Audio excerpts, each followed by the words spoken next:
안녕하십니까. 독과투자일지 제레미안입니다. 오늘은 2022년은 편하게 우상향하는 해가 될 듯이라는 주제로 이야기를 드리겠습니다. 일주일만 인사를 드리는데요. 시황도 예상대로 잘 가고 있죠. 그리고 바이더딥에 이은 산타랠리로 미국 증시는 일제히 역사적 신고가를 이뤄가고 있습니다. 비관론 일색이었던 증권가는 다시 내년을 장기 우상향하는 증시가 될 것이라고 다시 말을 바꾸고 있습니다. 특히 JP 모건이 그렇게 얘기를 하고 있죠. 저는 월가의 시장 전망을 전혀 신뢰하지 않습니다. 왜냐면 너무 전망이 자주 바뀌어서 그 전망을 따라가기가 힘들 정도입니다. 그 전망 따라가면서 트레이딩하면 손절만 하다가 깡통을 찰 것 같죠. 독거투자일지는 금리 상승은 주가를 올리기 위함이라는 기존 뷰를 동일하게 유지를 합니다. 상식적으로 금리를 올린다는 것은 매크로에 대한 자신감이 없다면 전혀 손을 댈 수가 없는 것입니다. 매크로가 좋다면 기업들의 실적도 올라가죠. 그리고 향후 경기 전망을 가장 강력하게 볼 때 금리를 인상을 할 수가 있습니다. 현재 연준은 내년에 세 차례 그리고 2023년에 세 차례 금리 인상을 그 점도표를 통해서 이야기를 하고 있습니다. 그렇다면 매회 0.25%씩 올린다는 가정하에 세 번 올린다면 내년 말까지는 0.75%까지 올라가고 그 후에는 이제 0.75가 더 올라가니까 1.5까지 올린다는 얘기죠. 사실 0.75%까지 올린다고 해서 기업들의 실적이 격감하고 어닝 쇼크가 난무하고 경기가 꺾이거나 그러지는 않습니다. 뭐 미국을 볼 것 없이 그냥 한국만 봐도 그렇죠. 금리 그 정도 올린다고 삼성전자나 하이닉스, 다음, 네이버, 현대차 이런 기업들의 실적이 꺾이진 않습니다. 게다가 S&P의 시총의 대부분을 차지하는 IT 빅테크 기업들은 현금을 수백조 원씩 쌓아놓고 있기 때문에 금리 인상분은 고스란히 현금의 이자 상승으로 이어진다라고 제가 이전 이야기를 드렸었죠. 마이너스 10%대 조정은 시장 조정은 늘 있어 왔습니다. 내년에도 이러한 조정은 예상치 못한 변수로 일어날 수는 있지만 그것이 회복이 안 될 정도로 큰 조정일 가능성은 별로 없습니다.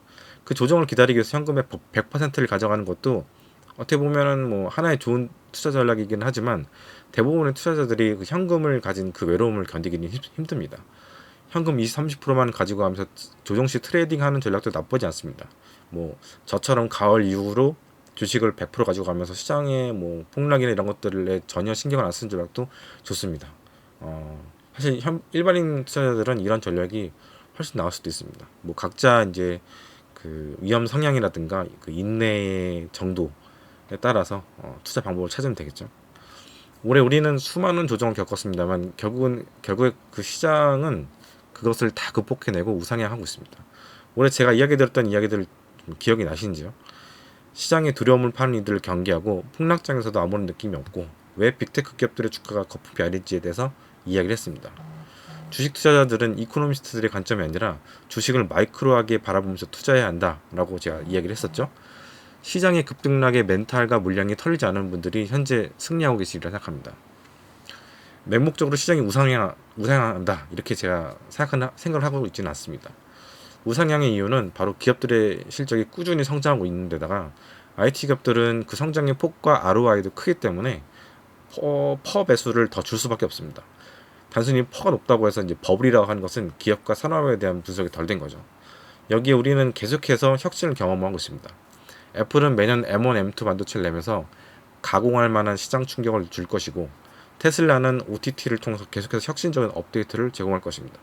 인텔, AMD, 엔비디아는 계속해서 선의의 경쟁을 하게 되겠죠. 페이스북은 메타버스의 선구자이자 마티앙으로서 새로운 세상을 열기 위해서 끊임없이 항해를 할 것입니다. 구글과 MS는 여러분들 더 잘 아시리라 생각합니다. 유가 같은 경우에는 전쟁의 가능성 때문에 현재 다시 올라왔지만 저는 이제 추세는 계속 하락이라고 보고 있습니다. 지난번에 WTI 기준 50불 때는 적극 매수를 해도 좋고 60불 때서는 전혀 손대지 마시라고 이야기를 드렸는데 거기다 플러스로 이제 숏은 절대 치지 마시라고 얘기를 들었었죠. 내년 같은 경우에는 바이러스부터 점점 멀어지면서 일상을 회복하는 한 해가 될 것으로 보입니다.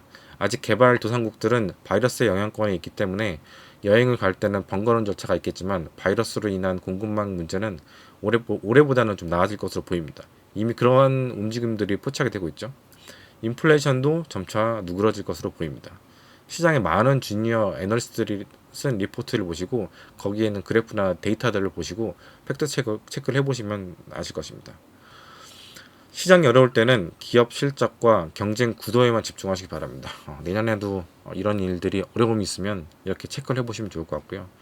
어찌 보면 매크로가 참 쓸데없기도 합니다. 경제 기자들의 신문 기사와 이코노미스트들의 리포트만 안 봐도 여러분들은 제가 볼 때는 주식 투자를 성공할 수 있지 않을까 생각합니다. 내년도 건승을 하시길 빕니다. 감사합니다.